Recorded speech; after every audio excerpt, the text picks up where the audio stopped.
was 5, my parents went on vacation. I did not know how to swim. I saw the swimming pool, ran and jumped in. Literally sink or swim. My parents did not know how to swim. They just stood on the side of the pool till I figured out how to swim and get out. That was my first experience in water. I learned to swim immediately, taught myself, and through the years was on swim teams, synchronized swimming, loved the water. Every chance I got, I was in the water. For me, it was not lake swimming pools or ocean. They were like fun, but not life-changing. And what actually got me into scuba was the fact that as a child, I was highly allergic to everything with fur or feathers. And I loved animals. And that left me with fish and reptiles. And at some point in my life, my domicile was wall-to-wall, floor-to-ceiling fish tanks. Until one day I went scuba diving and realized I didn't have to keep them in little boxes. I could live there. And very, very shortly after that realization, I moved to the Bahamas, started a scuba company, and have been living in what all the fish tanks wish they could be ever since. My favorite students are the ones that are terrified. Yes. Because they are the most excited when they do it. Yes. And financially, being a scuba instructor is not the best job in the world, but the reward from seeing how excited and happy you can make people, and the more frightened they are when they walk in to say, I want to try this, the more excited they are and the more enthusiastic they are once they do it, get comfortable. And the ones that walk in and go, yeah, I could do this, maybe yes, maybe no, they walk out the same way and there's no reward for us. Well, and it's been, the most rewarding is seeing the local kids get certified. Because when I moved here, what do you mean you don't know how to swim? What do you mean you've never been in the ocean? You live on an island. I lived in the middle of Alabama and I craved to be in the water every day. And you have water here, what do you mean? And to get them out on a boat and in the water and to see them with the fish and the sharks and not be afraid is extremely rewarding, and it makes me want to cry. But to see the kids. For me, I look at it, and by the way I count numbers, there's about 20,000 square miles of land, dry, usually dry, in the Bahamas, and there's about 250,000 square miles of ocean, of which some of it is shallow enough to be called, and when I say some, about half, could be dived by scuba divers, and that basically means all of the glory and value of the Bahamas is really underwater. And so few of the people who own that land, that country, ever see it. And that's a real shame, because without seeing it, you don't appreciate it and you don't protect it.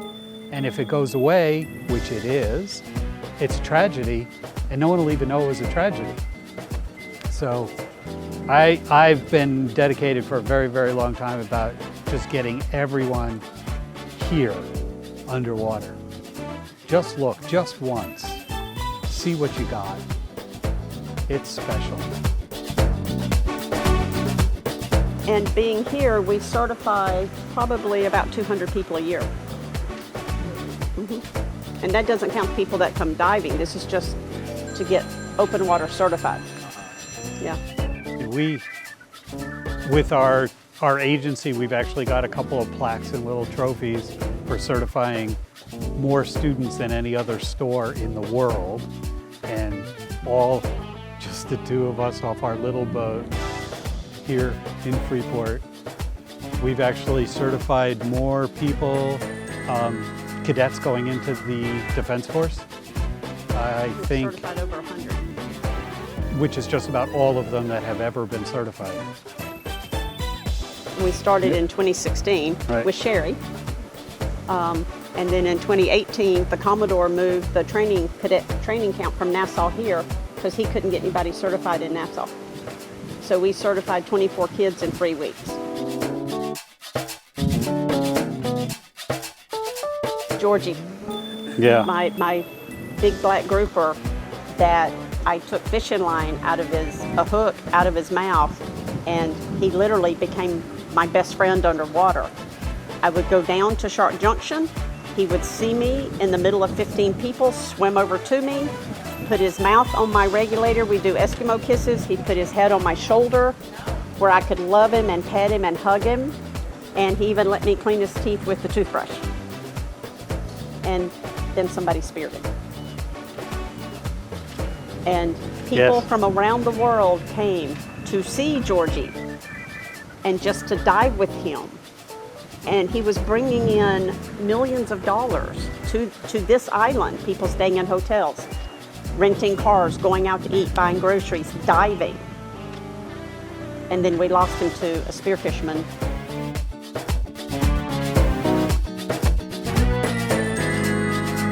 Well, the most miserable time was during lockdown when we couldn't get out. Truly missed being out there. But I do have to say,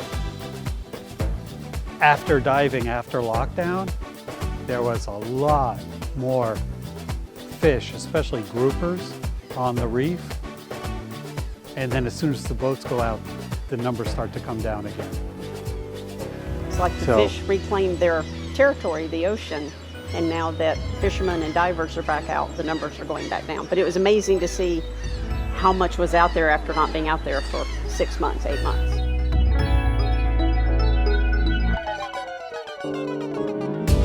Without water, we have no future. It's as simple as that. So you need to see it, you need to protect it, you need to plan for it. Those would be my words of wisdom as such. You?